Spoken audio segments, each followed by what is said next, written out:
Hi, Chris. So nice to meet you. Thank you so much for sharing your time with me. I'm very happy that my YouTube subscribers have an opportunity to listen to your perspective, because I think you're one of the most well-known Salesforce recruiters, one of the most experienced. And the most unique thing about you is that, among the many unique things about you, is that you were previously a Salesforce professional. You worked at Accenture and a bunch of other well-known companies, and now you crossed the street and became a recruiter, and you're helping Salesforce professionals get their Salesforce dream jobs. And so you have this unique perspective, and I would love to talk to you about how people can get their Salesforce jobs, how should people navigate this strange economy we have right now. But before we get into that, can you please tell us about yourselves in your own words? So first, thank you for having me on. I appreciate the opportunity to be able to speak to you and your audience, and I think you're doing a great job. And just the amount of publicity you've been getting on your YouTube channel is great. So a little bit about myself. Again, Chris Hopper, based out of Houston, Texas. Been a CRM professional for 21 years now. Started my career in '99 doing Siebel CRM, and then had promoted throughout the ranks as far as going from a developer to being an architect, being a hiring manager, a career counselor, worked for some of the major consulting companies, Accenture being one, Hitachi Consulting, and then went the independent route for about 8 years, just being the independent architect. And then about 4 years ago, decided to leave the day-to-day delivery aspect of things and move into more of the Salesforce recruiting side. But I consider myself a lot more than just a recruiter who's just doing job postings on LinkedIn and things of that nature. I think there's enough of the recruiters out there doing that. I like to write a lot of articles, like to learn as well about new technologies that are happening within the Salesforce ecosystem and post blogs around that. And then just really provide a guiding light if needed for those that are trying to excel in their career, and share my opinion about some decisions that I made along the past 20 years, just to see if that could help shine some light on what they're looking to do, and provide my perspectives, and doing things like mock interviews and resume reviews, and just trying to help those in the Salesforce ecosystem, whether it's hiring managers that are needing direct hires, or if it's candidates just looking to get an edge across the board in regards to that competition and how they can stand out. I highly recommend everyone to follow or connect with Chris on LinkedIn. I like every single post. It's unique, it's real, it's not like generic. He gives advice about how to stand out in an interview, how to stand up as a candidate. And I don't feel like a recruiter, I feel like you're like a coach. And that's, kind of where I had been in my career. I was a career counselor for 5 years with Accenture, right? And part of it wasn't, my role wasn't a career counselor full time. It was to be a delivery manager, right? So we're putting in Oracle, Salesforce, and various other CRM systems for customers. But part of that role when you moved into manager and senior manager positions was to be a career counselor. So that means that new people came in and you were really responsible for helping to guide and coach their career. And so just my background and where I've been isn't the typical walk in the life or background of a recruiter. And then I've kind of gotten through that resistancy stage as far as posting my thoughts and sharing my opinion on all things related to jobs and Salesforce economy, and just, there's a lot of, I think I won't say bad, but poor marketing that is out there around Salesforce. And so I try to be the voice of reason as well. And that's something we'll talk about here in today's interview, as far as some of those things that I think people start to struggle with. Great. Yeah. Now that coronavirus epidemic is spreading in the US and people are in the lockdown economy, and some people are getting maybe laid off even. I hear like 5-7 million service workers will be laid off in the coming week. And I think this will affect Salesforce developers. And I would love to hear Chris's opinion on how much hiring has declined or slowed down in the past week. So just a caveat at this, I'm a small fish in a big pond when it comes to recruiting, right? I only have a handful of customers, and I'm not a big operation like the the Mason Franks of the world. So I can only speak to my direct experience over the last few weeks.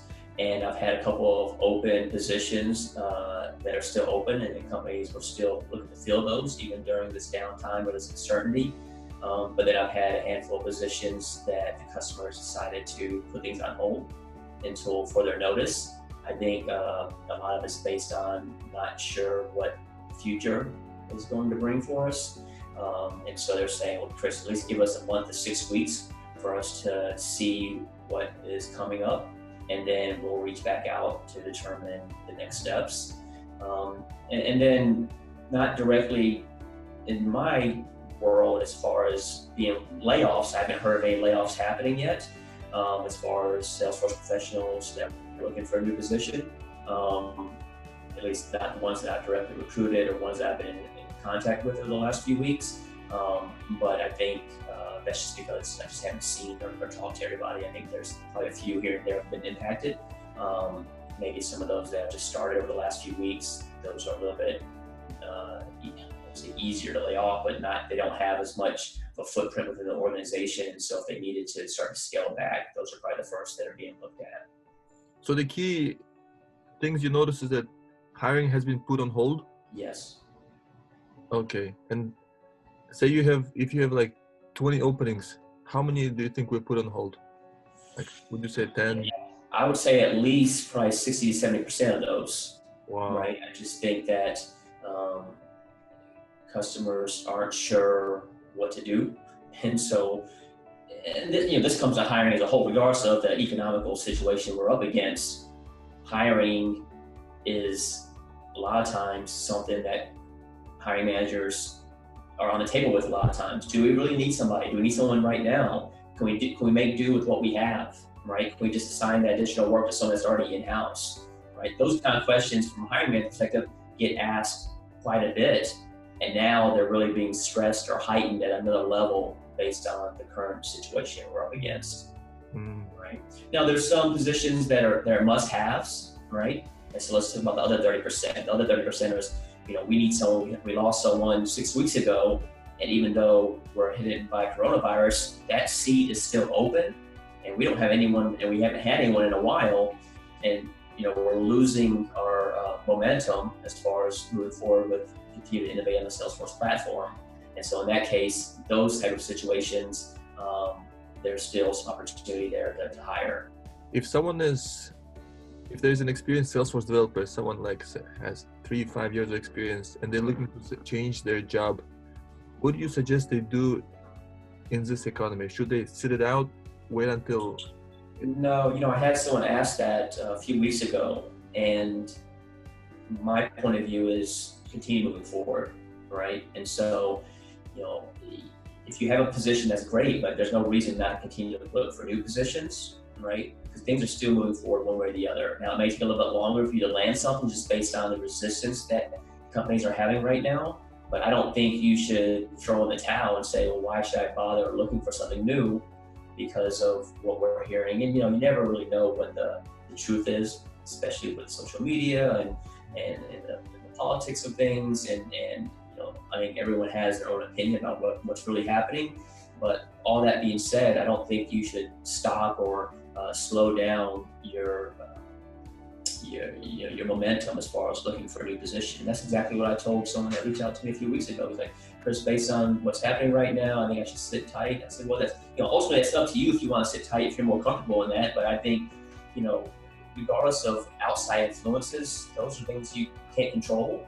And what you can control is continuing to move forward and continue to project your career forward and continue to apply for positions and have interviews and have conversations and allow things to move in the forward trajectory that you want them to. What about a person who's been studying Salesforce, learning Apex, and creating Salesforce projects? They would love to land their first Salesforce developer job. Sure. And now, boom, this happened. Hiring is slowing down, hiring freezes in some companies. What do you think they should change their strategies somehow? What would you suggest they do? No, I don't think they should change their strategy. I think they should continue to apply for positions, but the one thing that we all have right now in our hands is time, right? I think we have more time in our hands. We're not commuting to the office. I understand when you're working at home, you may feel like you have less time because you're dealing, maybe, especially if you have kids at home, right? So having kids at home is going to be a tough balance right now. But if you don't have kids at home, or you have an in-house babysitter or a tutor or someone that's handling some of the day-to-day in-house activities, you need to continue to utilize that time to do new project work, right? If you need to do trailheads, there's a lot of opportunity there for you to utilize your time and continue to move forward. So I would take part of the time and continue to apply for jobs, right? Don't let that stop you, right? There's still open positions out on LinkedIn or various job boards, so continue to apply for those.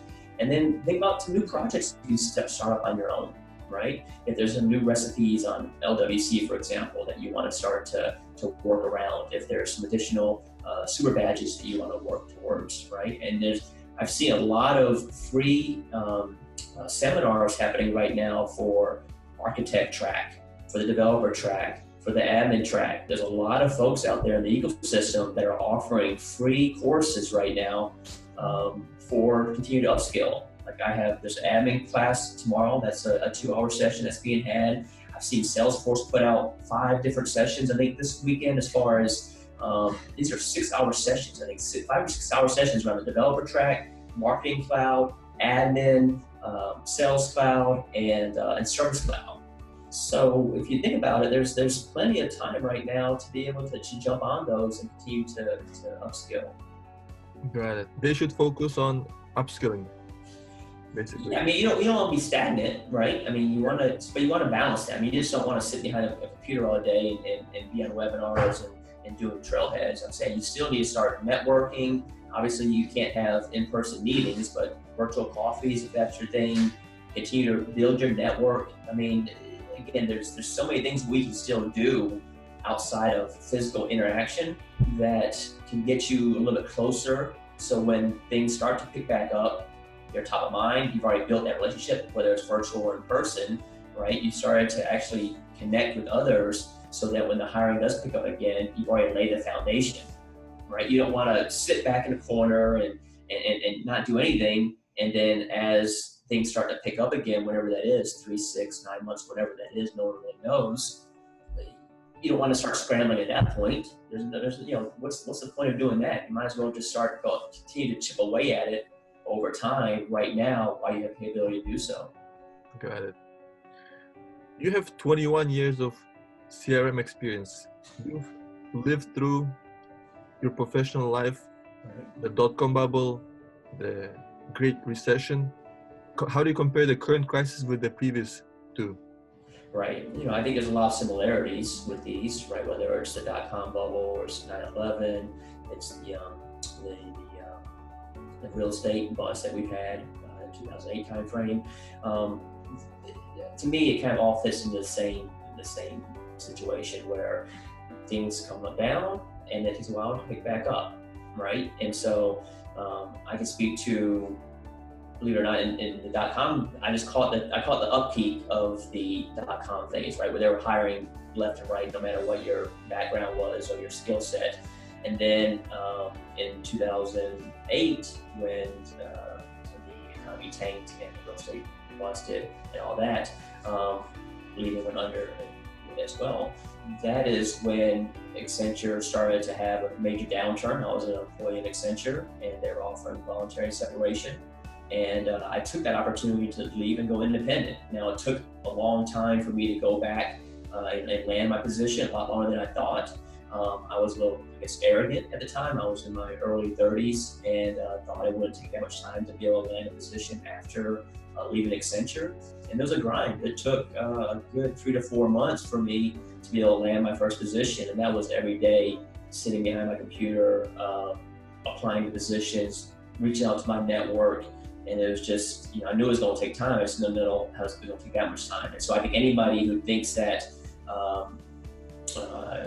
things always seem to take longer than they actually do, is based on my experience, right? And so going in with a bit of arrogance, I think is not setting the table the correct way. whereas I just learned through that and thought it would be easier than it actually was. And so right now, I'm not stressing out about it, about the situation. Some of those open positions that I had are now on hold, and that's just the reality of the situation. And for me, I have a 5-year-old son home, so I'm working on trying to be the new substitute teacher for him. I'm also starting to dive more into the technical realm of Salesforce. So I'm starting to learn a little bit more about LWC, starting some trailheads around that, starting to upskill, maybe even look at taking the PD1 again. I took that a few years ago and failed it and just have been busy since then. And so I'm just thinking about ways to be better at what I do, right? And to upscale my craft as far as a recruiter, but I'm also a technologist and a techie and a geek, and I love technology. I enjoy programming and architecture, and that's just something about my past that I've always enjoyed. And so this is giving me an opportunity to be able to jump back into that. And I think that that mentality doesn't stand out for me. It can be for anybody who just wants to be able to utilize their time versus watching Netflix all day. I have a couple of scenarios that I would love to hear your thoughts on. The first scenario is there's a student who has worked really hard for 6 months doing trailheads, learning Apex, even LWC, and has created a project. Right. And, he feels ready to apply for a job, but he sees that very many jobs require at least 2-3 years of work experience. That's right. And he's stuck. So he's wondering, is this like real 2-3 years, or is this just wish list 2-3 years?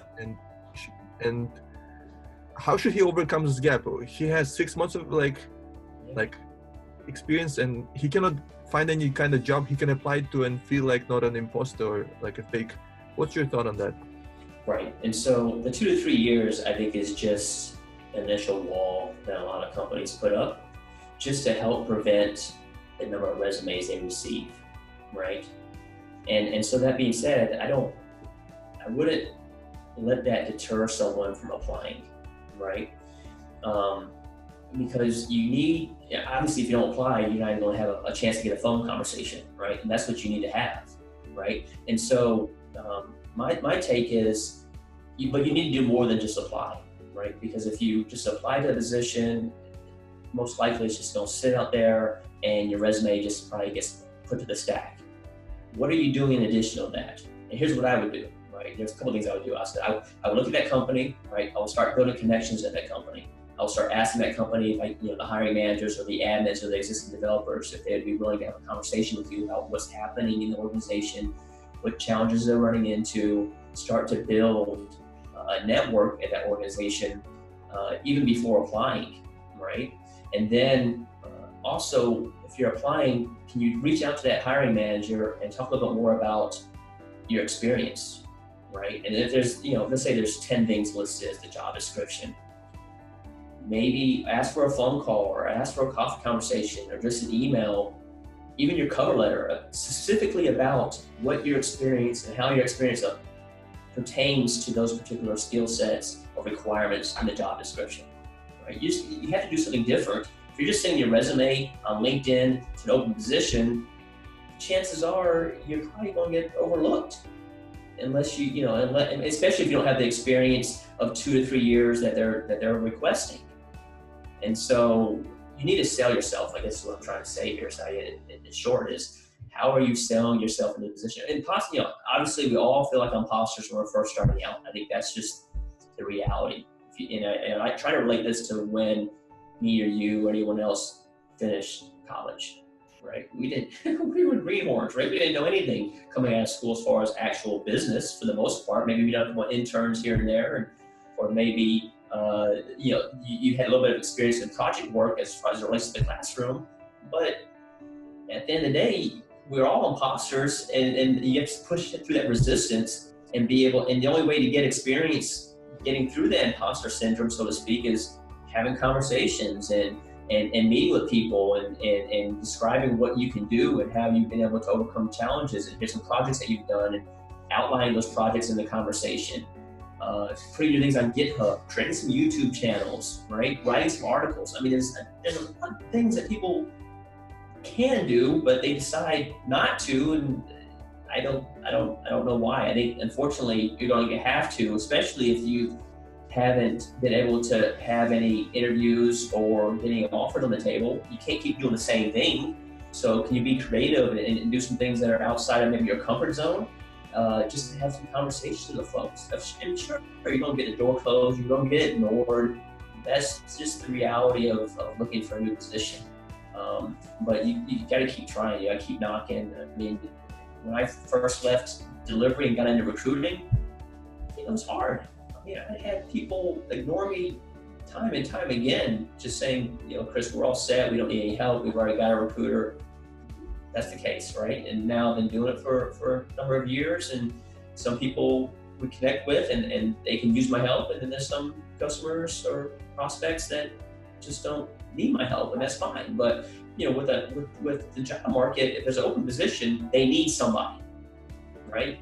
That somebody could be you, but you're going to have to sell yourself a little bit harder than someone who already has that experience. And that doesn't necessarily mean it's going to rule you out. They may see your tenacity and see that you're an overachiever and get you into the interview lineup versus someone that has that experience and maybe is lazy, has an arrogant personality, or who knows what, right? And I think a lot of times when it comes to a position, there's things that are written out there on the job boards and the job descriptions that are kind of like, here's what our ideal world looks like, but it doesn't prevent you, or shouldn't prevent you from going ahead and applying and trying your best to get a conversation started around that position. Got it. So you suggest a person to reach out to someone at the company, For sure. I mean, especially on LinkedIn. I mean, the individual you reach out to, there's two things going to happen. One is they're going to accept your invite and be willing to have a conversation with you, or they're going to ignore you, right? That is the two options really at hand, right? And if they ignore you, then there may be a few other people at the same organization that you can reach out to, right? And let's just say there's 4 or 5 people in the organization between admins, devs, hiring managers, sales enablement folks, right? Just take 5. I'm pretty confident that 2 of those 5 will accept your LinkedIn request and be willing to have a conversation with you to let you know a little bit more about the organization. And you got to use that information to be able to figure out how to market yourself into that position, right? So let's say for example, you're the hiring manager, and I've already talked to one of your colleagues, and you talked to me about you guys are rolling out Marketing Cloud, right? Or you guys are going in with LWC, right? You're starting to move into Lightning, and now you're starting to build some new LWC components. So my conversation is going to be pertained around what I learned by talking to someone else in the organization, right? Because it's a very direct conversation. I can talk to you a little bit more about what you're doing right now, what you're looking to do, and the things that I've done with LWC and the projects that I've created that I think be worth sharing with you, right? I mean, again, there's no magic bullet or silver bullet to this stuff, but it's being able to be a differentiator, and that's my whole thing. Is like, what are you bringing to the table that makes you one that you as a hiring manager will be willing to share your time with me, to be willing to hear what I have to say. There's got to be a hook, right, when it comes to sales, and there's got to be a hook to be had for you to be able to want to spend some time with me, and that hook has to be something that I've learned about your organization or about the position that I can use to my advantage to help hook you in to have a conversation with me. They might reach out to like the hiring manager and ask them like for guidance on what technology should they focus their attention on mastering, like GitHub, or is it LWC or? Yes, yeah, and here's the thing: folks want to go where it's an instant success, right? And my point is that position that they're hiring for maybe only want a 3-year veteran, right? And that has 3 years experience, and there's no ways around that. But that being said, the only constant is change, right? And so there's a good opportunity that position may get filled by someone more senior in year. But if you're building that relationship with the hiring manager, they may have a new position come up in 3, 6, 9 months time, and you've already had that connection built, right? And so if you keep in touch with that individual, maybe send them an article here and there, or continue to build a relationship with them and ask for their guidance. People love talking about themselves, right? So if you're a candidate and you want to reach out to the hiring manager, have them ask you for guidance, right? What would you do if you were in my career at this point, right? What would you suggest? And just, I don't know if it's called brown nosing or what you want to, how you want to frame it, but it's about learning from others and taking into account and being interested in that other person, right? That they may have an opportunity for you somewhere down the road. It may not be that position that you're looking at right now that you can apply for, but they may have a new position come up, or maybe that hiring manager goes somewhere else in 3 or 6 months to a new organization. You've kept in touch with them. They need to hire someone else. You could be the first phone call that they make based on that relationship they've already built. I see. But unfortunately, I think it's, the mentality that we all have, and I get it. And I probably had this 4 years ago before moving into sales and doing what I do now, is everyone wants instant success and wants to be able to apply for that position and get that call back, and be, have that position landed within a week's time or whatever the case may be. And my point is, that's great if that happens, but if it doesn't, then start to expand your reach and start to build connections and build relationships with the hiring managers outside that direct company with others, because you want to be able to have those tentacles spread out with your network so that something else could happen that you didn't even realize or you weren't even trying for, right? And sometimes, people don't realize that things happen indirectly, right? So you apply for one position and then you don't get it, but you go with that hiring manager, and then you go somewhere else and he calls you and says, "Hey, Chris, we have a position open. You weren't a right fit for here, but we think you're a right fit now. Let's talk about that position a little bit further." That's one of the reasons why I suggest everyone to go to Trailblazer community group events, because it's much easier to build the relationship once you're in there in front of the person. That's it. But you can't go once and expect exactly a position, right?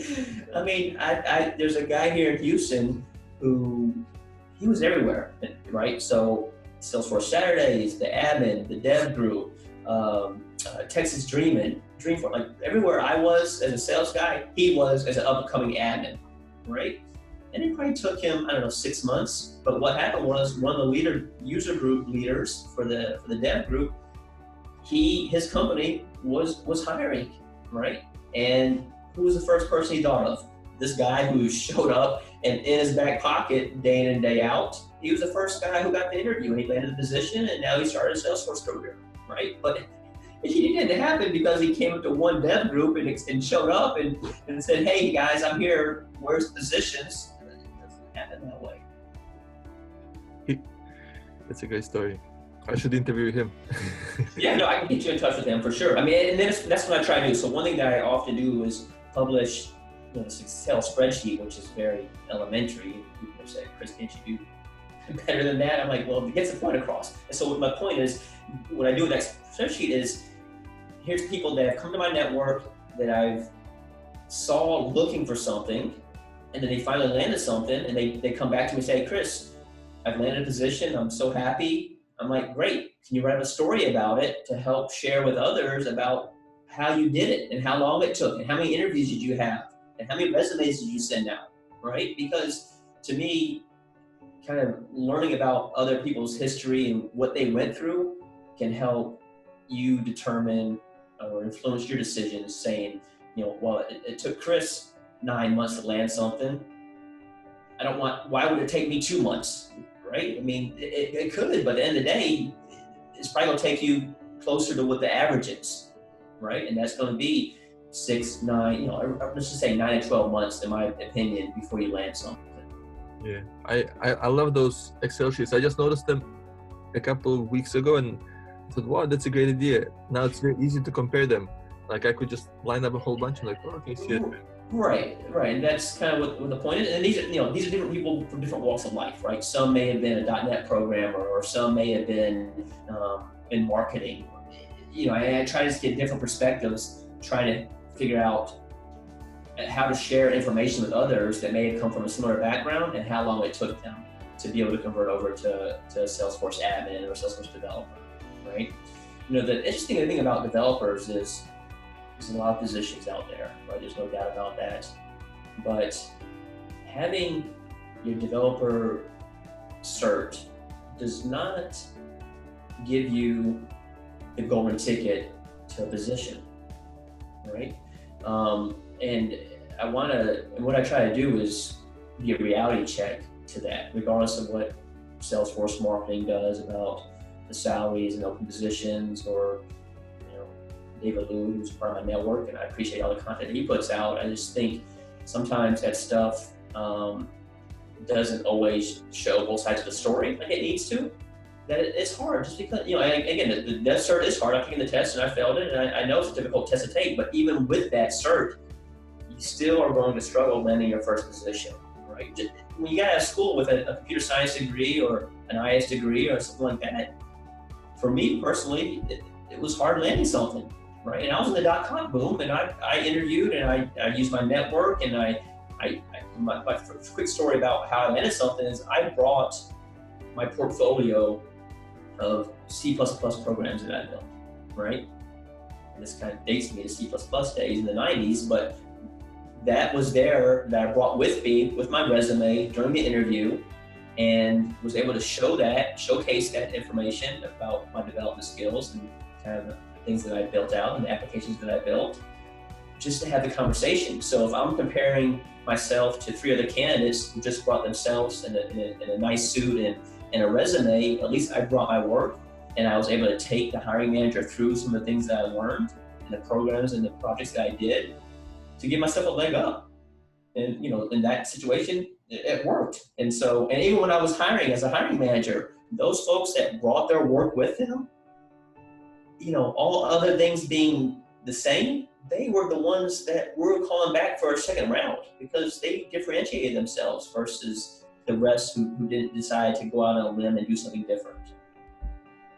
So you suggest they bring their laptop and just say, hey, I'm ready to show you my application? For sure. I mean, and here's the thing, right?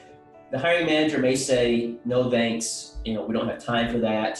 Or, if they say this is not the time for it, like, okay, can we have lunch? Can we have a coffee, right? Is there a better time for me to be able to demonstrate the work that I've done? Because I think you'll find value in it. And I think you'll see that I can hit the ground running on my first day when I get employed. Otherwise, you're showing a resume, right? A resume that has no tangible artifacts to it, right? It's like when you hire, let's say a painter, right? Or you hire a carpenter, right? So back in the day, I had someone build a back deck for me behind my house. I used to live in Atlanta. I had 3 or 4 come through to give me bids. The guy I chose was the guy who brought his portfolio of decks that he built in the past, right? And he showed me what he did. He had videotapes of it. That's the guy I hired. So why would you not take that same approach to getting hired for a position, right? And your code doesn't have to be super clean, and it doesn't, your app doesn't have to have all these bells and whistles to it. That's not really the point in this exercise. It's about you showcasing, you pushing past through your resistance to be able to talk about something that you have, you put energy into and you have a passion for. And those things resonate with folks when you come in with that type of mindset. That's a great analogy. That's true, right? Exactly. I mean, and treat a job position like you would if you're hiring a third party to do whatever it is that you need help doing, right? Either going to be referrals, right? Someone that that's going to refer you in, refer someone to you for cleaning services, or to whatever service that you need. Or if it's someone you don't know, you don't have a referral, you ask people to come in, show what they have, and take a decision based on that, right? And those are the simple things that come to mind as far as what you can do as a job applicant to stand out amongst your peers. That's true. Otherwise, it's very difficult to differentiate between the different people who say, I'm a good painter. Like, okay, then. Right, based on what? Right, I'm a good developer. Okay, based on what? Because your resume shows that you got a dev cert? Come on. Because you're a trailhead ranger? I mean, those things are very subjective, right? And, I want to talk about trailhead for a minute, because I was doing some badges over the last few days since I've had a little time on my hands, and those the questions that are asked on the trailhead, they're pretty basic. I think everybody can agree to that. And doesn't really tell you about the hows and the whys and what would happen if you did things a different way, right? They're very linear, right? And again, I don't want to take credit away from the badges. I think they're give you a good baseline foundation, the questions that are being asked and the information that's being shown to you. But the thing that I've realized over time and just kind of refreshed myself on JavaScript over the weekend is like, you know, they talk about callbacks, they talk about promises, they talk about arrow functions, right? And they give you 3 sentences around those, right? And give you a little bit of a code snippet around those. If you're just beginning development, that little bit of information, you really don't know much about it just based on what the Trailhead badge is going to show you, right? And you got to be able to take that and move that into maybe a super badge, or maybe developing your own project, and creating your own functions, going to other websites, learning more about those, you know, those different portions of JavaScript development, right? Because having a 2-sentence blurb about, hey, here's how you use a callback in an LWC, I mean, that's gonna go right over your head most likely when you're just jumping into Trailhead badge for the first time. Yeah, I agree with you 100%. I think for someone just starting out and seeing the Apex Basics Trailhead, and then just you gotta finish this module in 20 minutes, and there's no way someone. There's no way. I'm jumping into JavaScript ones right now, and it says 10 minutes to finish this module. I'm like, all right, I'm 15 minutes in now, and I'm not done yet. And I've read this stuff multiple times, and I come from a little bit of a technical background. I'm not doing development day in and day out anymore, but there's new technology around JavaScript that I just, you know, I was a C++ in COBOL, and that's kind of programming languages I learned on, right? And then moving into Siebel, and they have their own programming languages, and then Apex within Salesforce. But moving into JavaScript, there's new things there that have been innovated on over the last few years that is new to me. So I have to read it over and over again. I have to test the code. I have to go to different websites to understand a little bit more about, you know, some of these new technologies. Or these new kind of functions or patterns within the JavaScript framework that I'm learning about. But yeah, I mean, as far as 10 minutes to go through that Trailhead badge, that's very unrealistic unless you're already an expert at it, in my opinion. Yeah, then you wouldn't really probably do it Trailhead. Yeah. I think for someone starting out, Trailhead is good for like admin stuff. They do a good job with learning the Sales Cloud, Service Cloud, Salesforce knowledge stuff. But when it comes to coding, it's lacking. It's very demoralizing even for someone starting out and seeing those like just copying, pasting, Googling, and then not really learning. Do you really, and so do you really know what you're doing? That's my ultimate question, right? If you copy and paste some functions that have you know, arrow functions in it, do you know exactly what that arrow function is doing, right? Because based on what the badge says or the Trailhead says, you don't. There's not enough information there to understand exactly what's happening. Again, it's my humble opinion, right? And so copy and pasting code from one place to the next, and that's a problem that, you know, I think a lot of these seasoned developers such as yourself, a lot of those that have been, you know, in the industry for years, have a problem with, right? Because those coming in and they're making a mess out of customers' orgs, right? Right or wrong, you know, we've all been there, right? I can tell you right now that I've had my situation when I first started out as a developer, that I didn't know what I was doing. I was copying and pasting Google functions from one site to the other and trying to make it work. And there's probably a bunch of code that was not needed, right? And I get that everyone starts out that way. And so it's tough, right? Because, you know, everyone's looking to get into that higher salary bracket and make some of the careers. And you got to start somewhere. But I think when things are available to everybody, such as trailheads and certifications, then it becomes commoditized, unfortunately. Yeah. That's why I think if you make a personal project and you can showcase that really shows that you know what you're doing. Exactly right. Not just copy paste, just. That's right. Or even do some YouTube videos or some articles about, hey, these are the functions I used, right? And this is why I use them. Here's the error handling I put in place and why I use this particular error handling pattern or whatever you want, you know, do. and explain those things. I mean, it can be comments within your code too, if you want to do it that way. Whatever it is, you just got to be able to articulate why you're doing things, what patterns you're using, and explaining why you decided to do that route. A new scenario. Sure. There's a hiring manager. He's looking at an interview, and there's a whole bunch of resumes he's reading, and he's interviewing these candidates. Some of them are like going for their first Salesforce job, so there's no Salesforce like professional experience. Mm-hmm. What is going through the mind of the hiring manager when he interviews people? Yeah, that's a good question. With Salesforce experience. Right.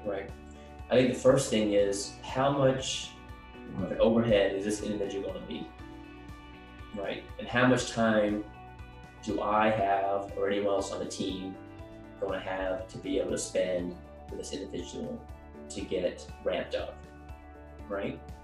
And so obviously hiring managers don't have a lot of time to be able to spend hours on end getting someone new up to speed, right? And so I think that's probably the first thing they're probably evaluating in their head is, does this person have the tenacity and the endurance to be able to hit the ground running, work weekends, work evenings, figure out things on their own to be able to accomplish the tasks they need to accomplish without being a pain in my backside and taking, an enormous amount of time from my day to day. Obviously they don't, a leader needs to spend some time with the people that they hire. I'm not trying to push that away.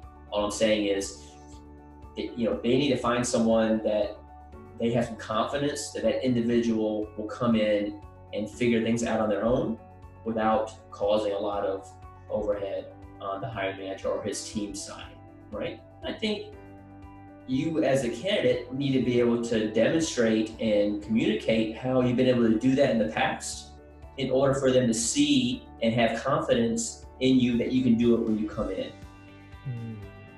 Right? To me, that's probably one of the best ways, one of the things that the biggest concerns that a hiring manager has, right, with a candidate comes in. Sometimes they may have a mentorship program, or they may have a senior level dev who has some extra capacity to take on a junior level dev, which that person, that senior level dev, hopefully is during the interview process also, so they can feel comfortable and confident that this individual will come in and show some endurance, right, and some tenacity in order to do the work on their own, right? Because I think a lot of times folks want things maybe spoon-fed to them, right, and being shown how to do everything when they're first starting out. But that's the last thing that a hiring manager wants, or the last thing that he wants his team to have to do, right, with a newcomer. They want to have a newcomer come in, them assign a task to that person, them to run with it for 4, 8 hours, however long that they think it takes, right? And then for that individual to come back and say, here's what I found, here's the options, here's the things that I think is the right path forward, what's your opinion, right? That's just kind of, to me, consulting 101 when I was working at consulting companies is like, you don't get much direction, right? And you get one sentence. Hey, Chris, I need you to work on this. I need to give you something back tomorrow by 3 p.m. All right. And then it's up to you to be able to dig and grind and investigate and Google and all the things that you need to do to be able to figure out how to put that one statement you got in an email and put a solution around it and project at some different options to present to them, and then have an opinion around it, based on what you asked for. So here's the different things that I came up with, the different apps, the different approaches. Here's the one I'm taking, and here's why, right? And just to have that analytical mindset, I think a lot of us sometimes are scared to have because we're not sure if our answers are right. But I think it's more about it's not so much about having the right answer, it's about having the right approach to it. And one thing that I wanted to mention is it's tough right now because salaries continue to rise, right, for admins and for devs. And I think, this is my opinion, like everything else, companies sometimes can't afford an admin full-time and a dev full-time, right? If those are both 6-figure positions, why don't they just chop it in half and pay an admin slash dev $140,000 instead of having a dev making 80, or sorry, an admin making 80, 85, and a dev making 150. They can get the best of both worlds and combine those two roles into one. If there's enough work to keep that one person occupied, and bring the salary down a little bit and cut the budget some, right? And so unfortunately, these jobs are in demand, right? These positions are out there, but I think over time, companies start to find that they may not be affordable long term. And that's why, I know we see a lot of job boards that say, and we definitely get a lot of feedback from the community on this, is like, why do admins need to have dev skills now, right? Why do I need 2 years of Apex if I want to be an admin? We're seeing that more and more on the admin job descriptions. I think that's why, right? Because they're saying, well, we can't afford both an admin and a dev, so we're just going to have an admin who has dev skills. Or there's not enough work for an admin, right? Or there's not enough work for an admin. That's a lot of times that's the case, right? Or the admin's doing other things outside of Salesforce, right? But I have an article that I haven't put together completely. That's still in my mind. Is like, if the market is asking for X, right, and you keep seeing that over and over and over again, there's a point where you can't continue to resist against it, right? You don't have to adapt to be able to meet what they're looking for. Now, so that means if all the positions for admins are now saying they want dev experience and need to get Apex you need to add Apex skills, you need to get Dev 1 certified, well, you can choose that path to take, or maybe you should not go forward being an admin, right? I mean, again, because the market is, forget about what Salesforce marketing says, let's talk about the reality of the job market out there, right? The reality of the job market is admin positions, a lot of them, not all of them, a lot of them are saying, well, we're looking for Apex skills now combining with this admin position. Yep, I agree. So that you can debug, read the execution logs, and that's right. There's so much additional value you can add to the organization when you have and there's some admins saying, well, Chris, I'm not interested in doing development. I just want to do strictly declarative work. And I say, okay, that's what you want to do. I get it, but it may be a little bit harder for you to land something because you're pushing back on what the job market is saying that they're looking for. Yeah, I agree. Great. All right, I'll share my screen. I would like us to look at a couple of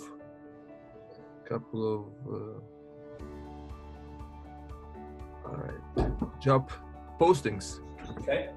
All right, so I just picked out, let me open all three of them quickly. So here are 3 job postings for Salesforce developer role. One of the challenges I feel for, let me just open them all up fully. Okay. Before we stop and jump into that, let's talk a little bit about how you landed your first Salesforce position. So I think it's important for people to hear not just all about me, but I like people to hear about you and how you were fortunate to land where you are now. Sure, I'll be happy to talk about that. So one of the challenges I feel for a lot of people who are learning Salesforce is how to look at job postings. Like here's a Salesforce developer role at Acumen, a very well-known company, and they have a posting. It's pretty long. And what's the best way to analyze this, do you feel, and to see if I'm a good fit for this role?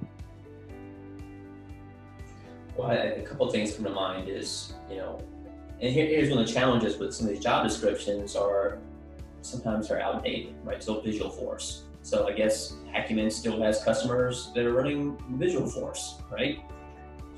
And, and so you may not be, especially if you're a new developer, Visualforce may not be your thing anymore because of where Salesforce has gone with it now. But, and so it's a good question. I think ultimately the question is, can you show your skill set and your experience based on some of these responsibilities and skills that are described here, right? And you don't have to do them all. I'm just saying, could you show a project showing that, and so this is where it gets a little ridiculous. We're talking about, JSP and ASP, right? To me, this role, unless you've been in development based on how I'm reading some of this stuff, it may be a tough position to apply for, right? Acumen typically looks for experienced hires for the most part when it comes to their consulting. I used to recruit for them in the past. But let's say you don't care about what the job description says and you want to apply anyway. What I would do is talk to Jennifer, right? Send her a LinkedIn invite, right? When we have job descriptions out there on LinkedIn, when you know the person that's recruiting for it, ask for a conversation, right? Connect with her, ask her if she's been willing to talk to you about this position in more detail. Even saying that, that you don't have all the experience that's needed, is she willing to talk to you a little bit more about what the must-haves are versus the nice-to-haves, right? So I think starting there will help determine if you're good. Again, every position you see, you're not qualified for, right? That's just the reality, right? And so if she says, Chris, we don't have any leniency on this position. We need at least 2 years of Visualforce experience, right? Because we have a customer right now who's expecting that experience. I can't sell you to the customer, right, with your resume without the experience on it. I'm not saying to make up the experience either, right? And so every position is different, but unless you have the conversation with Jennifer, understanding what's going on internally within Acumen, it's hard to depict what the actual need is here, right? Because they probably use the same job description for all their roles, most likely, right? And so, I think understanding it directly from someone inside will help you determine what's really needed on that, right? Again, like I said, it could be must-haves and there's no way around it, but you're not going to know unless you ask. And again, it could be must-haves because internally they have a client that has to have this, and they can't do anything with especially consulting, right? They can't push you into a client without that. So when I applied for the job with Accenture, right, they already had a position because they had a client that needed integration experience, right? So I applied that position because I had integration experience. If I didn't have integration experience, I would have got looked over because they were hiring directly for that role with that client that needed integration experience, right? So it was very linear in that case. But I had to have that conversation with the hiring manager to find out exactly what the need was, right? Versus, in this case, you don't know unless the individual reaches out to Jennifer to find out what's going on there. The key thing is to talk to Jennifer and see which of this is like hard requirement. That's what I would do. Or what's your other option, Syed? Apply and then not hear back, right?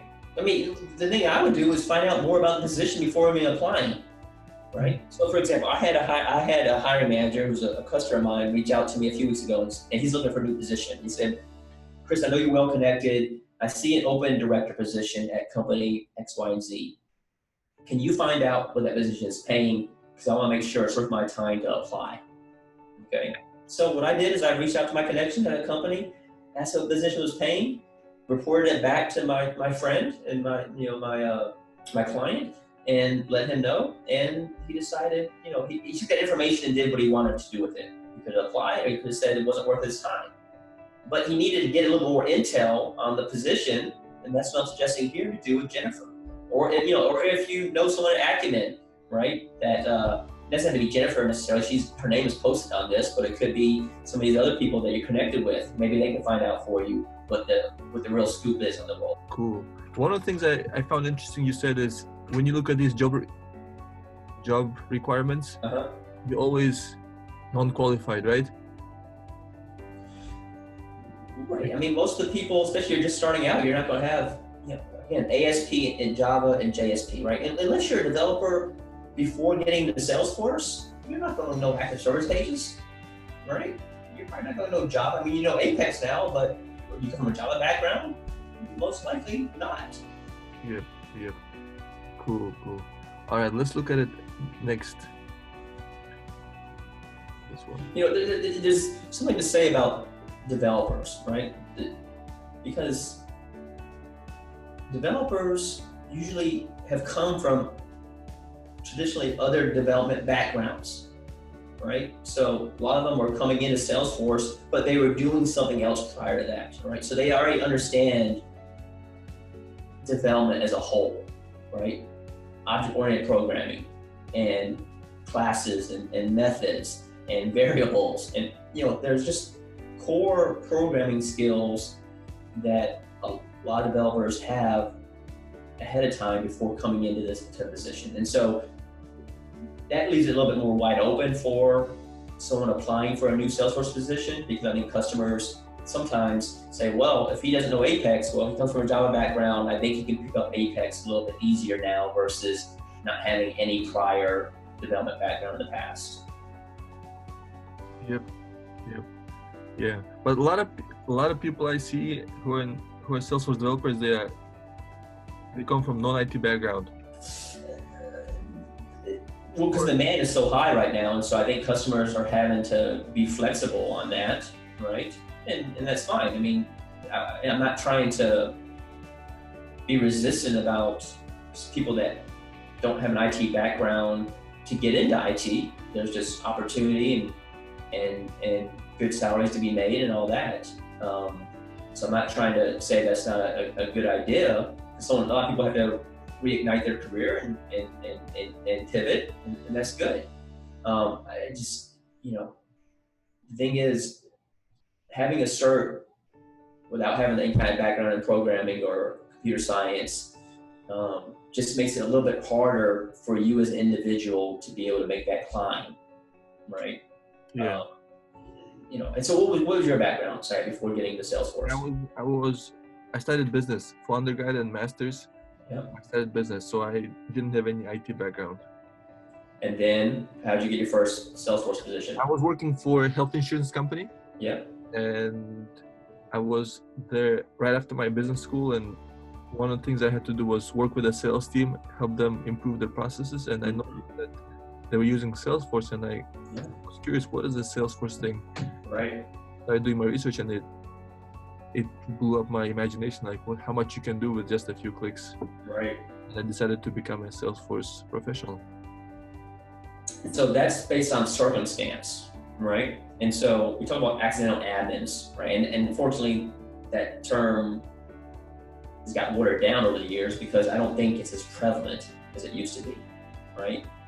So those that are making a career pivot in Salesforce weren't fortunate like you, right? It fell on your lap. Things fell on my lap too a lot of times. I had to work hard still to get to that point, right? You just, you went to grad school, you got into a position and Salesforce happened to be there, but you didn't let that opportunity slip through your fingertips either, right? You saw an opportunity to improve your career and project it for the future, right? And so, a lot of times folks forget that those that are Salesforce professionals that have been doing it for a while had some breaks along the way where it fell into their lap. Now, I think the tide has turned a little bit where it's not so easy as it used to be. Oh, really? Yes. I don't think that, just based on, there's a lot of newcomers that come to me looking to get their first break. And so that tells me that they're not getting the same opportunities that were out there, say 3, 5, 7 years ago as they are now. So I think the market has shifted. I think the experience is more of a must-have now versus a nice-to-have back in a few years ago. And the number of newly certified admins that have come into the market has increased significantly over time. Oh yeah, that definitely, because now there are these like Udemy courses. So many different cohorts now that are producing newly certified admins, right? I get it. They see the demand out there and they want to be able to help others succeed in their careers. But when supply goes up like it is, I think customers have to react in the opposite direction, right? And make it and build harder barriers or higher barriers to get in, Mhm. right? I think it's just one of those things that contrast with each other. Supply's going up, the demand is still up there, but the opportunity to get in has reduced. The barrier to be able to get the opportunity has heightened, so it's harder for those to get in versus maybe you and others who have done it easier in the past. Yeah, I agree with you. It's because there's just so many more certified Salesforce admins now, and so it's harder to stand out. That's right. That's right. And that's what I try to write about as much as I can in articles about showcasing your work. There's really showcasing your work, networking, building relationships, taking the long-term approach to it. That whole mindset, it needs to be one that you need to have in order to be successful, in my opinion. Cool. All right, last question, Chris. Sure. There's a myth that recruiters like you are more for working with experienced developers because your services are very expensive for companies, right? They pay like, I don't know, 10-20% of an annual salary. Yeah. Therefore, it should be someone. Your services are for finding candidates who are actually really difficult to find otherwise themselves. Yeah. That's right. Is it an accurate assessment that recruiters are more for finding more experienced developers? So let's talk about where it starts, right? So clients or customers come to us to find people they can't find themselves, like you said. So it starts with the demand. The demand comes from the client asking for X, Y, and Z, right?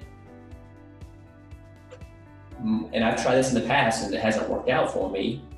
If they ask for that, it is my job to find that, okay? Now, sometimes I struggle to find whatever that is, that qualification they need, and I try to sell someone who doesn't have the exact expertise that they're looking for, right?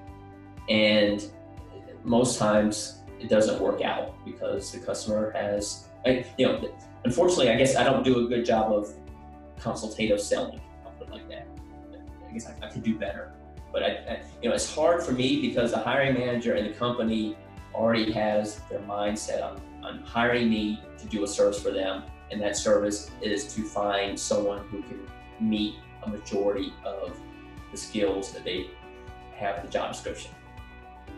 Okay, so for me, is it a waste of my time to reach out to someone who doesn't have those skills and experiences?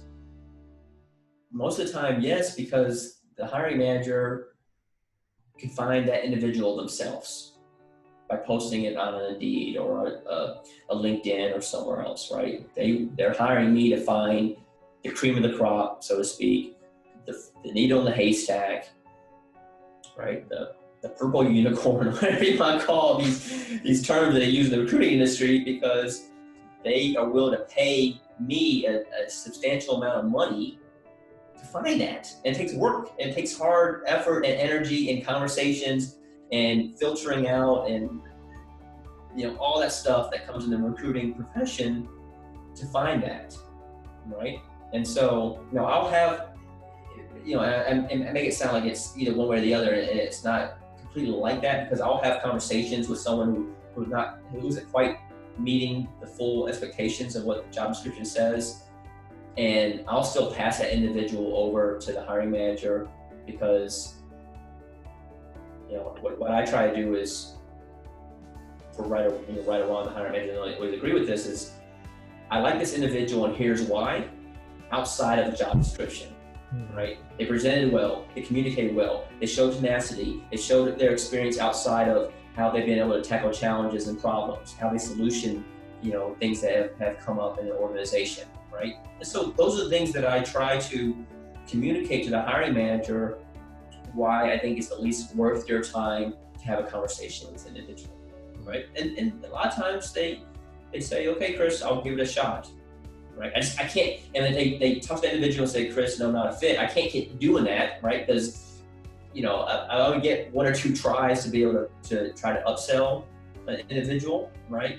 And then the hiring manager doesn't want their time wasted anymore. And rightfully so. At least they heard me out and they gave me a shot with a couple candidates I found that were maybe as close as I could find at that time, and they're willing to interview them.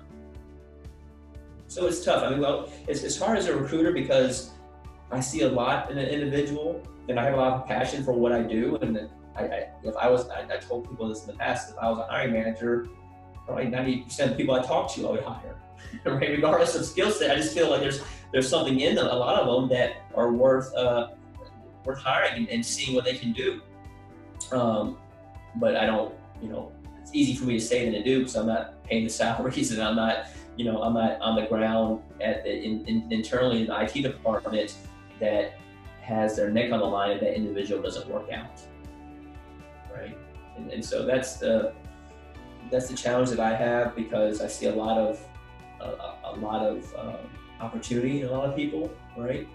And maybe it's me being naive, I don't know. But unfortunately, I can't get everyone that I talk to a position because there's resistance on the other side of the house that are only looking for certain things, regardless of what I say or how I project this individual's resume or his skill set or background and education, all that stuff. Does that make sense? Yeah, totally. Thank you. Based on what you said, a question came up to me. Sure. So if someone is looking for a job and one of them prepared a project that they're willing to showcase and do some of their work, sure, the success rate for that person is probably going to be really, really high, right? So it's going to be higher than if you didn't do it, right?